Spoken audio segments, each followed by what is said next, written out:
morning, everyone. I'm Drantch. Thanks so much for joining us for our Pride Town Hall discussion. Tonight's focus is on parenting an LGBTQ child. Over the next half hour, we'll be speaking with local experts in education, outreach, and you'll hear from parents themselves. Our goal tonight is to have an open and honest conversation about the issues facing LGBTQ youth, where we've been, and where we're going. During this town hall, we'll be covering topics that may be triggering for some, including suicide and self-harm, so this may not be suitable for all viewers. All right, let's get down to business tonight. I want to bring in our first guests. Joining me tonight is Dr. Jennifer Perrick. Jennifer is the parent of a transgender teenager, and we also have Reverend Sue Frawley with us. She's the Parent Outreach and Youth In-Care Facilitator at GLIS, which helps LGBTQ kids in our community. Thank you all so much for being here with me tonight. I want to begin with a troubling statistic. According to the Trevor Project, 39% of LGBTQ youth have seriously considered attempting suicide in the past 12 months. So the question is, where are we as a society falling short? And Sue, I'd like to begin with you. What do you think about that? It's a troubling statistic all around. What's very heartening is what many schools, especially in the middle school and as they go into high school with the health curriculum, have been focusing on the aspect of suicide prevention. And this past year, many health educators have contacted us to see how they can talk about that particular statistic and do outreach to LGBTQ students. So, Jennifer, you're the parent of a transgender teenager. Walk us through what you experience on a daily basis in terms of mental health with your child. So, Rin has been out for 3.5 years now. And in that time, we definitely have had some mental health struggles. They've had episodes where they report thoughts of wanting to hurt themselves. They've reported hiding in their closet for hours at a time. They've had emotional breakdowns.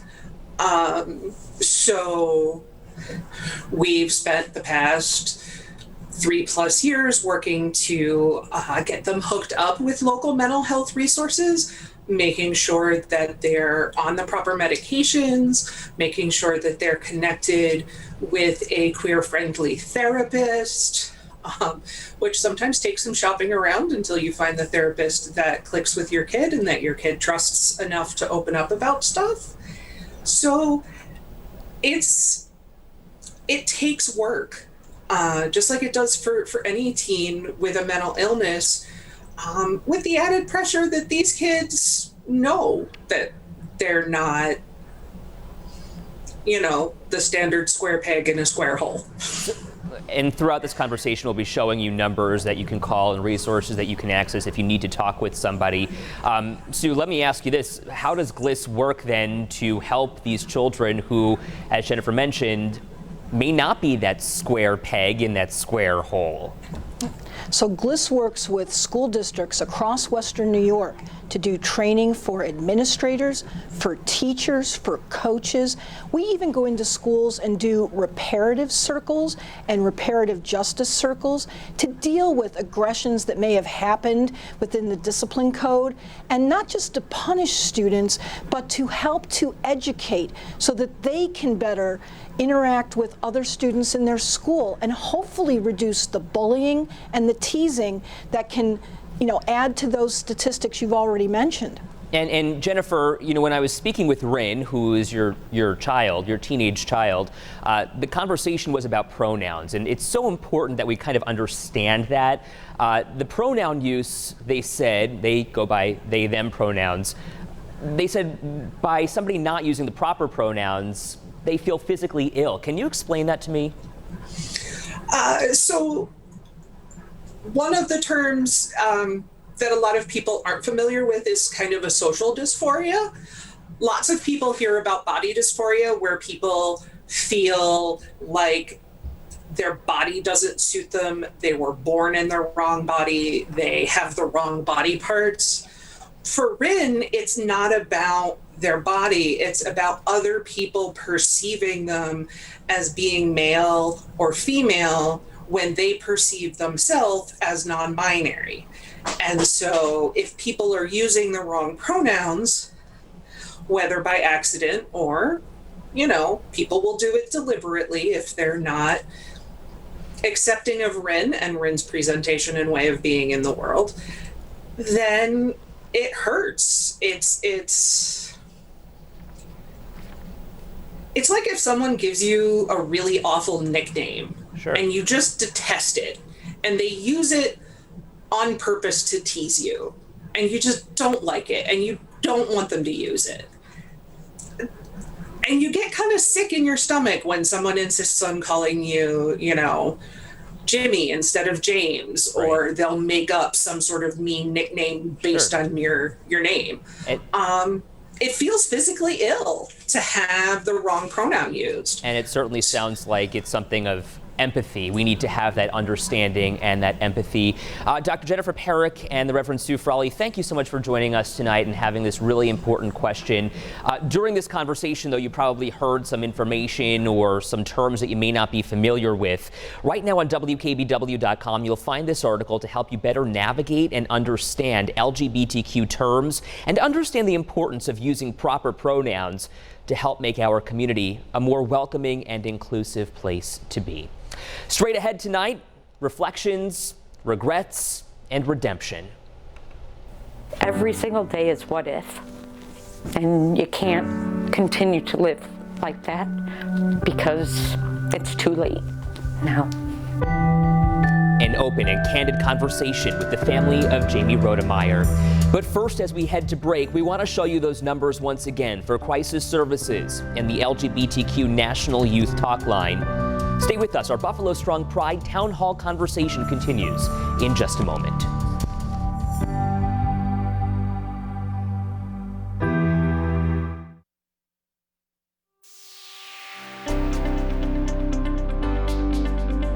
Hi, this is Jamie from Buffalo, New York, and I'm just here to tell you that it does get better. Tonight, his face, his story helped propel the issue of LGBTQ mental health and bullying into mainstream conversation. Now, nearly 10 years after 14-year-old Jamie Rodemeyer died by suicide, his family is sharing their very private journey with me. On a personal note, this was one of the most candid and brutally honest interviews I've ever done, with Jamie's parents taking a hard look at their own actions and sharing an important message to parents who may be watching tonight.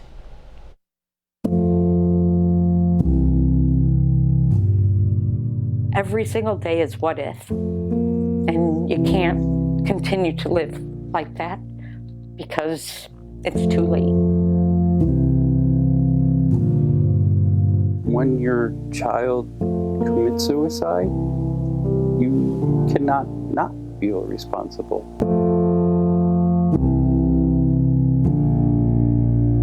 Almost 10 years after the death of their son, Jamie, Hi, this is Jamie from Buffalo, New York. his parents, Tracy and Tim Rodemeyer, say they've learned so much about themselves, their strength, and the importance of supporting LGBTQ children. And the more the kids see this and it's not hidden from them, they find more acceptance. Acceptance was something Jamie struggled with. People would just constantly send me hate. In May 2011, he told the world about his bullies and his sexuality, coming out to his parents as gay. I just want to tell you that it does get better. In September of that year, Jamie, a student at Williamsville North, died by suicide. 10 years later, the Rodemeyers say bullying is still an issue that needs to be dealt with. Schools need to step up with this problem of bullying. I don't think they take it seriously enough. According to a 2017 survey of LGBTQ youth done by the Human Rights Campaign, only 26% of those surveyed say they always feel safe in their classrooms. A mere 5% say their teachers and school staff are supportive of LGBTQ people. The Rodemeyers say they wish they had taken Jamie more seriously, but they also say their own culture and mindset had to change. I didn't understand what it felt like to be gay or imagine what it could be like. It's one thing for someone to say, oh, you're so gay. And we grew up saying that and not really understanding what we were saying. It's just kind of, something you grew up with. And through the last 10 years, it took me a while to not use that phrase just because it was embedded into what I had always learned. And the world right now is so politically correct, and some people are like, oh, it's so overdone. But when we look back, it's kind of like, look at the things that we say that are just so bad. That idea of understanding and acceptance has become key for this family. There's a lot of times where your children don't come out to be what your idea of what your child is going to be. And if you're not going to be able to accept that, you should really think about not having kids. And a decade later, their eyes are wide open. Our biggest thing is step into somebody's shoes. And that's what our last 10 years have been. A reminder, help is always available for anyone who needs to talk. Crisis services and the LGBT National Youth Talk Line, always just a phone call away. These numbers are here on your screen. We'll be showing them to you throughout this half hour, and of course are always available on WKBW.com. Right now, I'd like to welcome our education experts. Joining me tonight, Dr. Amy Reynolds, a UB professor in counseling, school, and educational psychology. We also have Dr. Darren Brown Hall, who will soon take the reins in the Williamsville School District as the first black suburban superintendent and the first openly gay superintendent in Erie and Niagara counties. Thank you both for joining us tonight. Let's start with the topic of bullying. It's long been an issue in our schools. So as the Rodemeyers say, the schools need to take this issue on. So in the years since Jamie Rodemeyer's death, have things gotten better? And Darren, we'll start with you. Absolutely. I do think they have gotten better. So unfortunately, we want to make sure that all students feel safe in our schools, right? And I think it's gotten better because not only have we done a great amount of education for our teachers and our administrators, but we've also done a lot of education for our students about also being upstanders. So when they see bullying happening in school, they're able to stop it, intervene, go get an adult to make sure that they're aware of the situation and alert a teacher or an administrator. Our teachers and administrators, ever since DASA has been passed and went into effect in 2012, they've had a great amount of training also in identifying what is bullying and how it takes so many different forms. So I do believe it has gotten better. And a lot of those statistics are also reported to New York State. And Dr. Reynolds, from your perspective, how have things changed in higher education? Well, higher education's always been a place where many young people come out, partially because it's the first time maybe they feel safe. And even though more than ever, more young people are coming to college already out to themselves and maybe even their families, maybe not, it's still a place where they experience challenges. Some of those are natural and developmental. Campuses are much better at dealing with these issues. Many campuses have LGBTQ centers. They have safe zone programs to help educate the campus. Counseling centers offer support groups and other kinds of services. So there's a lot out there. I would say that in general, I think campuses are not as well prepared or doing quite as much for trans and gender non-binary students. They could do better in that area. Some campuses like UB have ID and name policy changes that are allowed, also have gender inclusive housing and bathrooms around campus. Sure. So much of this is location, location, location. Mm-hmm. The variability is great.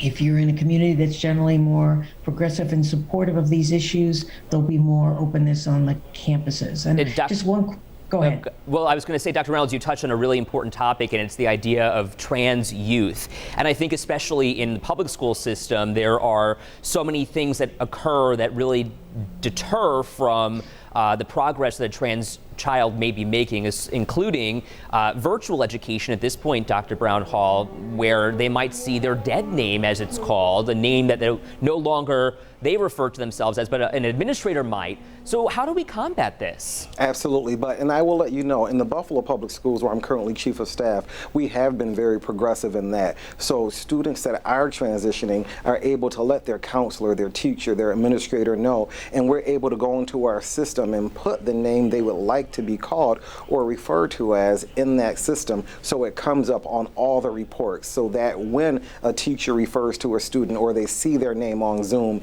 they can actually be called the name by which which they identify. So many districts have gotten very progressive in that way because they know how much a student wants to identify with what they want to be called, and we really do take that to heart. And what about on the higher education system setting, Dr. Reynolds? How does that help, or what is a college setting like for a trans college student? Well, I think it's challenging, not in the same way I think in K through 12, because there's still a lot of individuals. College is a mixture of all sorts of people, and there's many individuals that aren't accepting and aren't supportive or just not informed. And so there's a lot of little hurts and then some very macro-aggressive behaviors where they may feel threatened or bullied in certain environments. I know in athletics, college athletics, they are trying to work a lot to reduce homophobia and heterosexism in sports and in same-sex sports teams, but there's still a lot of work to do. Dr. Reynolds and Dr. Brown Hall, I'd like to direct this final question to both of you briefly. During your years in education, what do you see as the greatest fundamental shift when it comes to these issues in schools and colleges? And Dr. Reynolds, we'll briefly start with you. I think there's just so many more resources out there, and that helps people who are more isolated. And I do think that there is more openness. I do caution us to not be too overconfident. I mean, I just read yesterday the stats of 70% of people are for marriage equality. That doesn't mean that there isn't still a lot of bias and harm being done, and we need to kind of hold both of those realities at the same time and know that while things are getting better, there's still a lot of people that are struggling, a lot of young people who don't feel accepted and can't accept themselves, and we have to do better. Dr. Brown Hall. Dr. Reynolds hit the nail on the head. There are a lot of additional resources available for students that are questioning their sexuality, but we have to also realize there are a lot of outlets and a lot of people that students can now look up to that are out and proud, which gives them some identity for their future, right? So there's more teachers, more administrators, a superintendent who happens to be gay that they can look to and say, you know what, there's that visibility. That's what I was missing. So I know that there is a very shining future for me. Dr. Darren Brown Hall and Dr. Amy Reynolds, thank you so much for your time tonight, for being part of our conversation. And of course, a special congratulations to you, Dr. Brown Hall, the incoming superintendent in Williamsville. Coming up, talking about access to health care for transgender youth, or lack thereof, here in Western New York. Well, we're playing catch up. Why this is a critical issue for so many young people.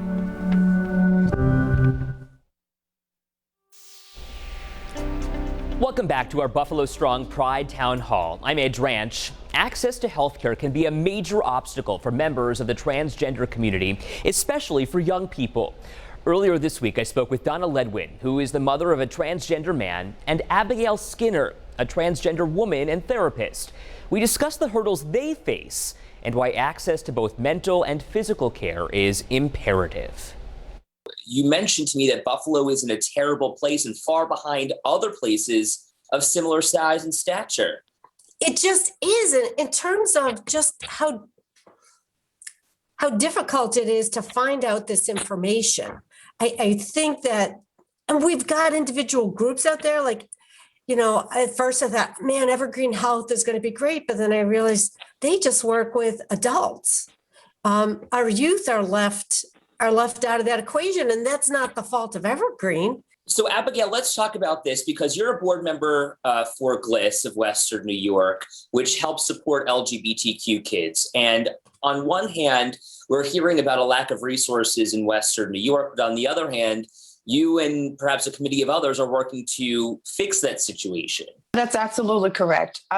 You know, I am from NYC. I'm also a Black trans woman. And so when I got into Western New York, I was very shocked because I look at the proximity. I look at New York State where pride, we should get it. And it was mind-boggling to say the least that I'm an adult and I didn't have the adequate services. So I can only imagine what the children would feel like not having the services for them. But currently at GLIS, what we're trying to do is we're trying to get all of the medical providers, the mental health practitioners, together and other CBOs to talk about creating this collaborative that will address the need in the community for gender expansive youth. Why is this such a big deal? for somebody who may not have a transgender child, explain that to us. I mean, you're laughing and I understand, but why is it such a big deal? It is the messaging. Like, this is the message that you are putting out to these youth, right? That A, we don't have the services for you. B, we're calling it specialized services, if that's what it is.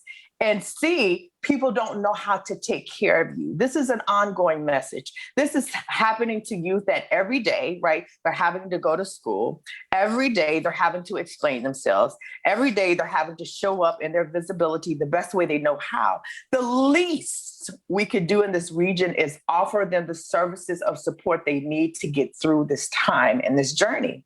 And this is why it's imperative for their development, for the development of their caretakers, because they need support. We got this window.